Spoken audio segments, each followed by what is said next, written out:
Hello.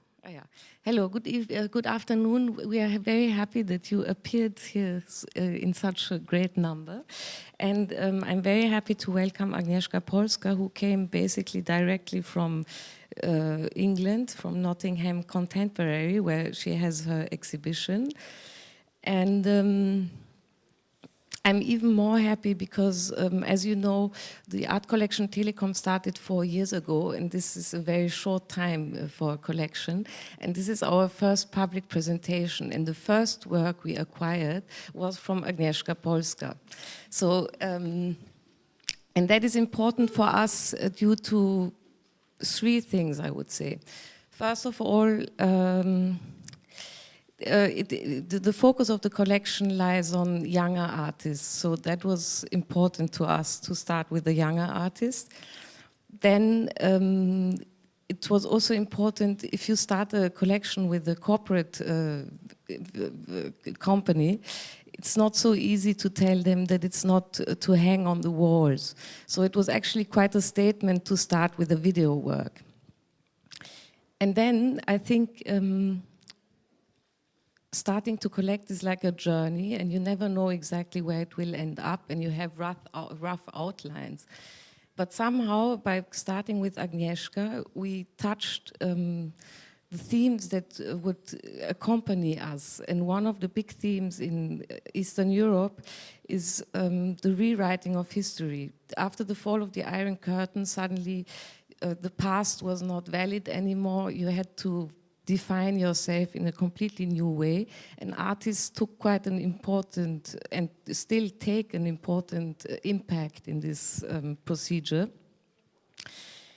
And the history is being rediscovered also by the artists, so they take they look back at artists that had an important impact in their own art scene, and to preserve them from oblivion, basically.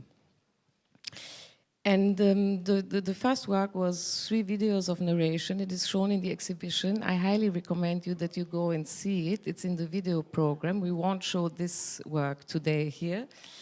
But just to put an outline, one is the forgetting of proper names, and there it relies on minimal art of the 60s and 70s. And in the background, you have the text of Sigmund Freud from 1901, The Forgetting of Proper Names, which basically you have always the impression that you recognize some artworks like Robert Smithson or maybe John Cage and everything, but you're never quite sure. Another work, the second video, is sensitization to color. And that goes back to a very important action by a Polish artist, Vladimir Borowski, excuse the pronunciation. And he did a performance in 1969 in Poznan. And this performance, there's only a few photos, black and white, left. And Agnieszka Polska made an animation film out of it, how this performance could have happened. Today, we will show 4 films, and we will proceed that we will first Agnieszka will tell a little bit what is going to happen, then we look at the film, and then we talk about it, and then we will look at the next film, if that's okay for you. Hi, thank you for coming, and yeah, so let's start with the first film. The first film is the work titled "How the Work is Done," and I made it a few years ago, and the work is about the strike, the strike of the students of Academy of Fine Arts in Kraków that took place in the 50s.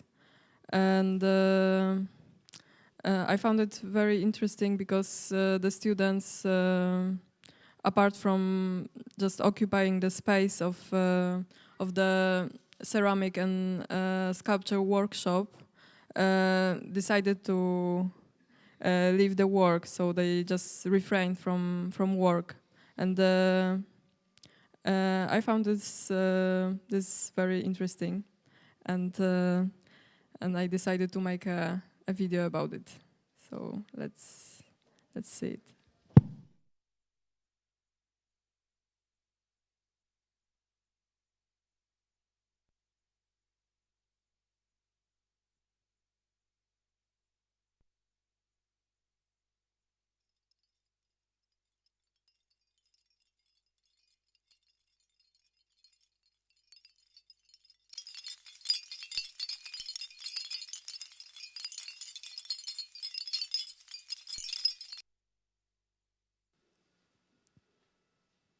The first question that would come into my mind is one never knows why the strike was taking place. Yeah, actually, I deliberately didn't give the reason for the strike. I think that the reason is not important. Of course, everyone thinks that it's a political reason, but in fact, it was not really a political reason. It was more the strike was about the conditions of living uh, uh, of the students of the Academy of Fine Arts, and that was the main reason for the strike. Actually, yeah, maybe it is a no, it's not really a political reason, but I thought that it's not really important for this film. I wanted more to focus on the idea of this non-active strike itself, rather than on the political background of this situation. And the strike took place in the academy where you studied also, I think. And is the room also the room where it really took place, or is that all reconstructed? Or hello? Actually, it's in the end of this film. There is this note that this workshop was eventually knocked down. So this building, I tried to find at least the place where this building used to be, but it's there is just a new flat there. So so. Yeah, this place doesn't exist anymore. And when you start your research, or when you come up with a topic, I suppose you would go to the archives to sort of assemble a lot of material, or how do you proceed? Yeah, of course, I try to make a research on the historical events that I'm making work about. Sometimes, though, it's better not to make too big a research, because many of my works are based on the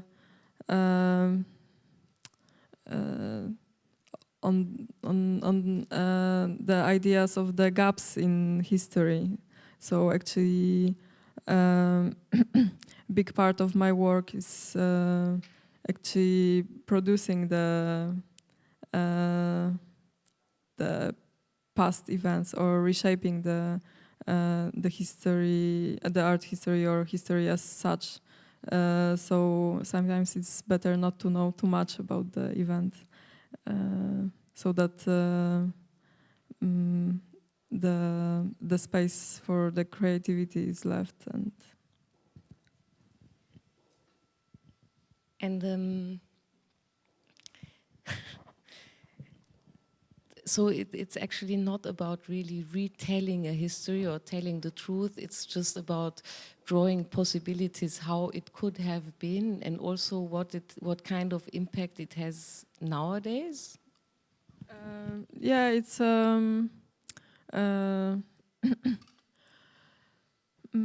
it's kind of I try to analyze the possibility of having this experiment on the past.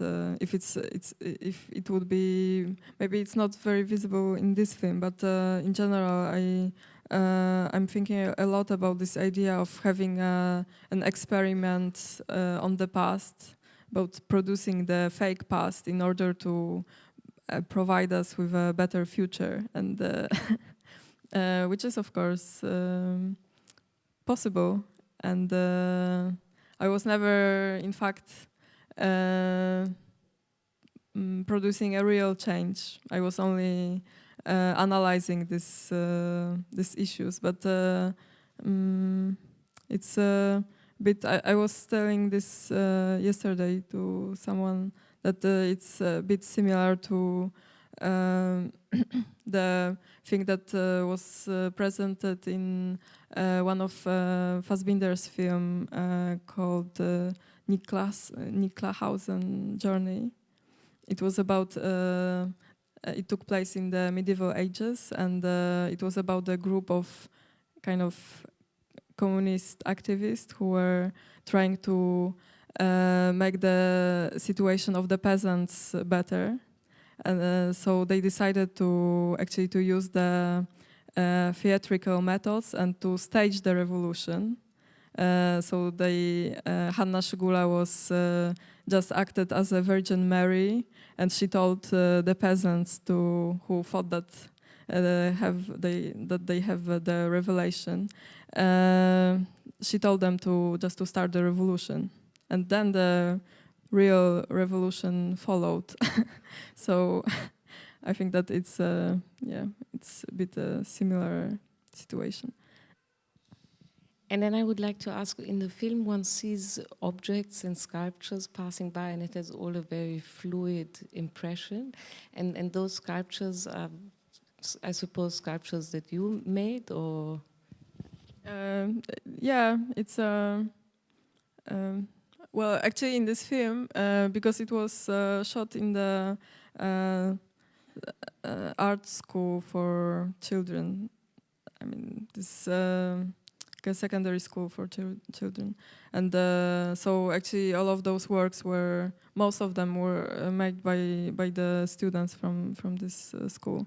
And actually, I also wanted to show I deliberately made this decision of showing not a very sophisticated art, very primitive things, in order to have this.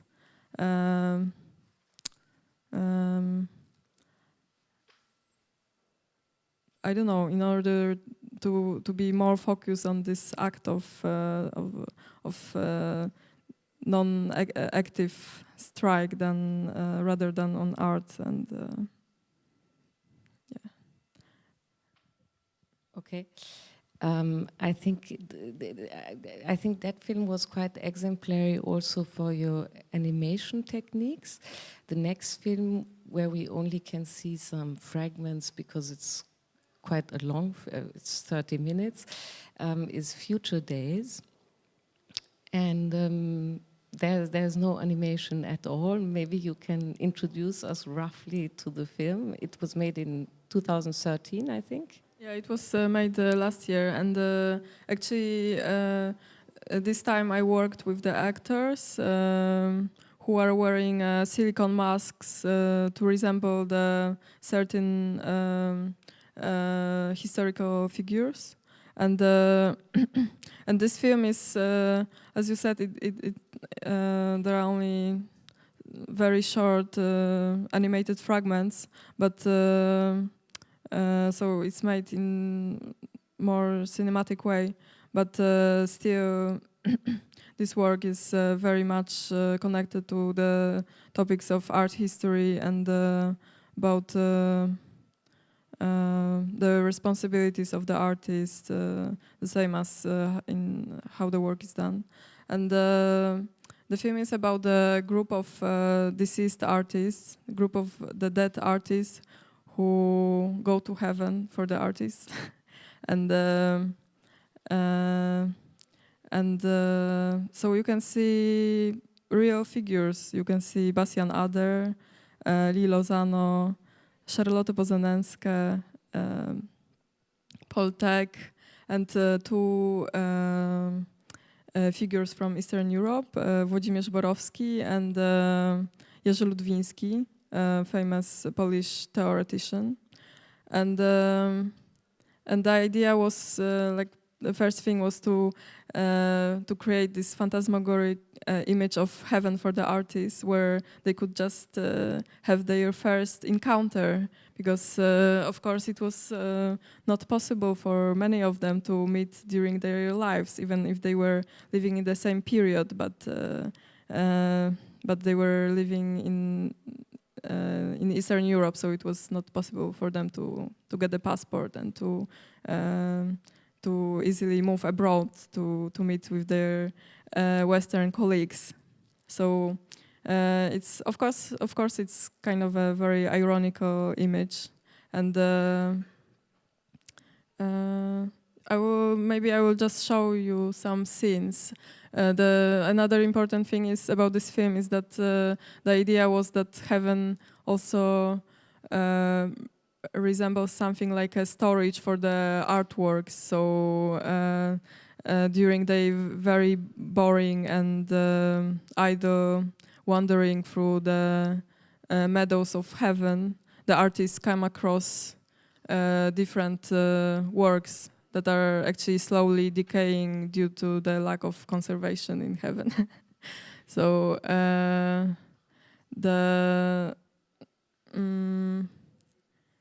I will show you two scenes where the artists see the works and.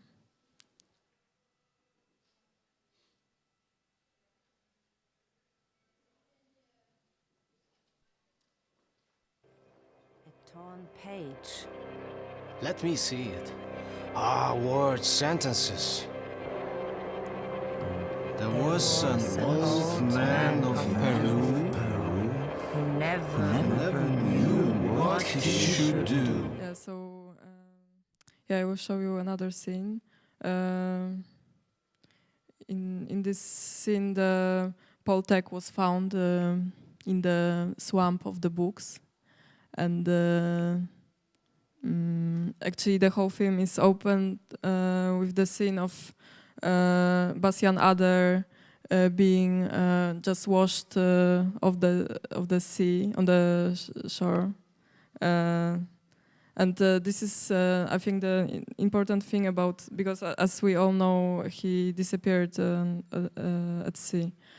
So this is another important thing about this group of the artists that I present. Apart from being a very important figures just for me, another thing is that all of those artists at some point decided to leave the art scene. I mean, for Bastian Adler, it was actually not really a decision, even if some people claimed that it was a suicidal act. But for many, like for Charlotte Bozanenska, who decided to leave art and to study sociology because she felt that art doesn't have any impact on social surroundings, or Lee Lozano, who just cut all her ties with the art world, and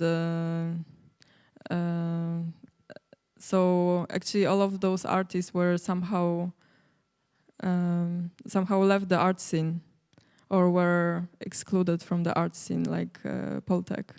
So I think it's also the continuation of this thread from how the work is done, where I analyze how to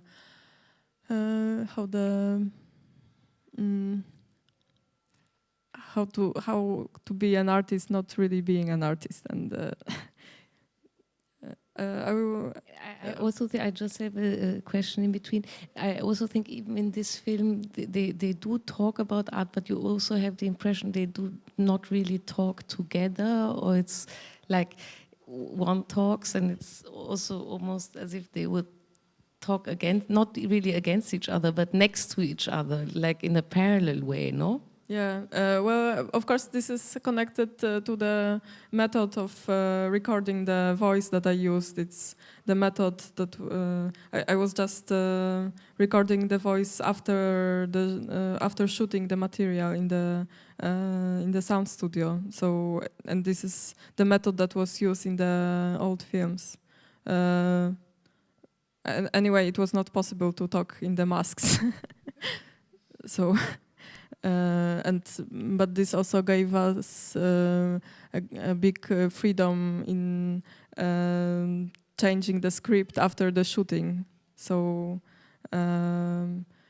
we found some very interesting locations during the shooting. So afterwards, I just wrote the dialogues for those scenes. Yeah, I will show you the ending of the film.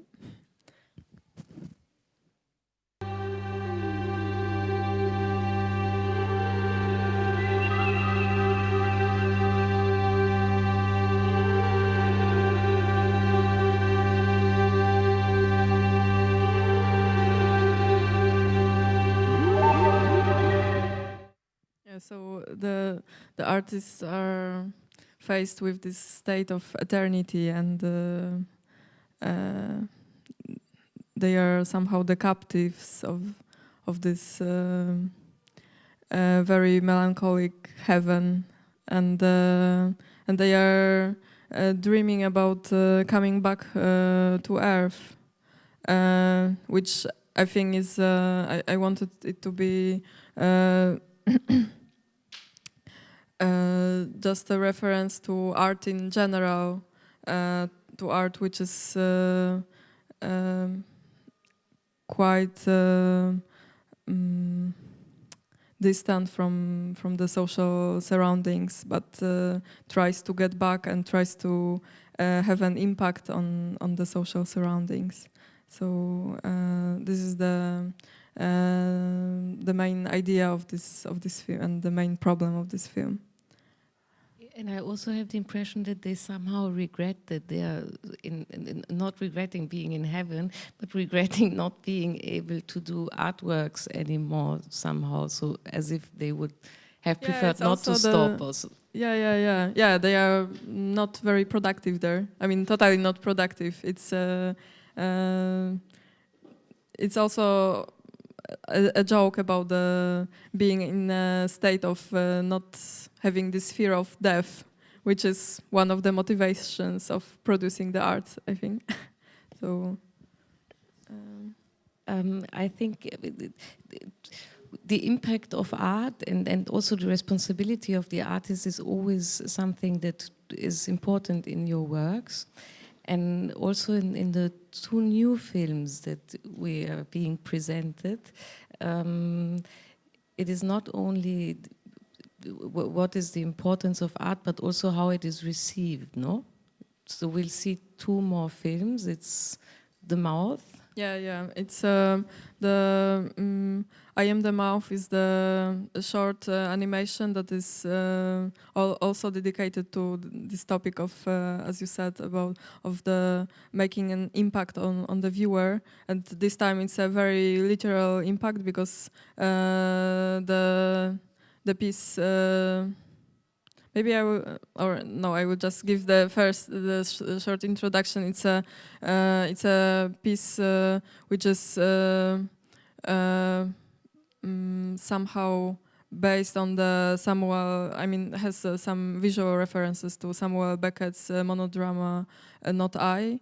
When you see the disembodied mouth of the actress, the actress is alone on the stage, and the spotlight is put only on her mouth, so only the mouth is visible, and she's talking in a very fast, frantic way, and I made this image of disembodied mouth that is half dipped into the water, and when they talk, they are producing waves, and the piece is about how the sound is being how the sound is moving through different substances, but of course the one of those substances is the body of the viewer. So, so this work is about this very mechanic way of making an impact on the viewer. Yeah.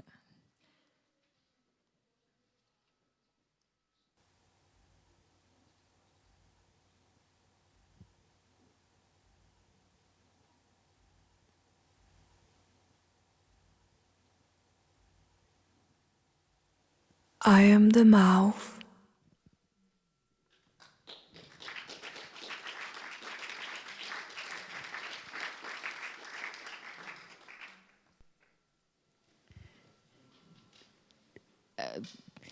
This was done from a poem from you that you wrote, I think. And Yeah, I wrote the poem, and David Bernstein, who is an artist as well, recorded the voice, and then Sun Arrow made the music for the film. And then in the end you did the visual. Or, Yeah. I think we are coming to an end here, and I would like to ask the last question from my side before I would invite the public to ask questions if there are some. In your work, it's always about the artistic responsibility, and for the Sydney Biennial, I think you resigned the participation, which I find quite interesting also in the context of that also not doing something is an artistic statement, as we have also seen in your works we just could watch. Yeah, it was the situation, as you may know, was that something like 1.5 months before the opening of the biennial, artists discovered that actually the biennial is founded to a large extent by a company called Transfield, which was taking incomes from running the mandatory detention centers for refugees, who were mostly just the people who were escaping from war zones like Syria. And so many artists decided to take a clear position in this situation, and there was a statement signed by as I remember, almost 100 of the artists of Biennial, and against the Transfield as a sponsor of the Biennial. And because nothing was, no actions were taken by the Biennial itself, some artists decided to withdraw from the Biennial, and I was also in this group. After some time, Transfield decided to cut the. I mean, yeah, Transfield just withdrew. So Biennial was not sponsored anymore by Transfield, and some of the artists from, I mean, most of the artists from this group who withdrew got back into the Biennial, and so this action was successful in terms of. Just not having this company as a sponsor of the culture, but of course it was not successful in terms of the issue of mandatory detention centers, which are still being run in Australia, and yeah, so I think that. It's a very interesting topic, and we observe many situations of the nowadays of the cultural boycott and different ways of cultural boycott. I think that each of these situations should be analyzed separately and individually, because all of these situations are different, and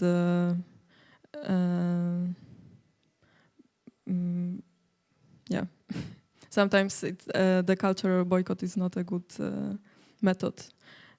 For example, I think the cultural boycott of Russia is not a good method, because it just cuts this stream of information that goes into the country of disinformed people.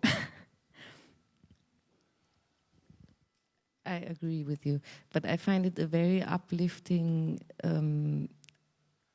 thing or fact that you can provoke or produce things through artistic statements or not statements, or through art, which is a good thing.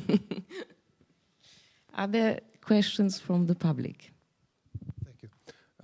I understand very well that you analyze on a very general level the relations between physical actions and messages, communication between individuals and even society. I found it very impressive, above all, in the two last videos, how you realized that. My compliments for that. But nevertheless, a question referring to the first video. You said you were reshaping this strike, and the moderator put the question of truth, historical truth. So you created another truth. That's what you did. My question is, does historical truth matter anyhow for you? Could I ask you, what do you mean as historical tools? What do you understand as the historical tools? I suggest that you wanted to catch the idea of this protest. Did you speak with any of the participants that made this strike, or did you create it all on yourself? I was talking with one of the participants, who was a very famous Polish sculptor, Jerzy Bereś, who died 2 years ago. And well, the thing that that I created in my film was the fact that this strike, that the students were not working. So actually the main idea of the film was created by myself. In fact, the students were not refraining from work. I just, yeah, this was actually my intervention in the history with this film. But also, as I told you, I don't consider this work as a real experiment on the history. I think that I'm still waiting for having power to do this real experiment that would really affect our present time. If there are no more questions, I would like to thank you very much, above all you, Agnieszka, and thank you for coming, and I hope you still have some time to have a look through the exhibition. Thank you very much. Bye-bye. Thank you, and thank you for your one question.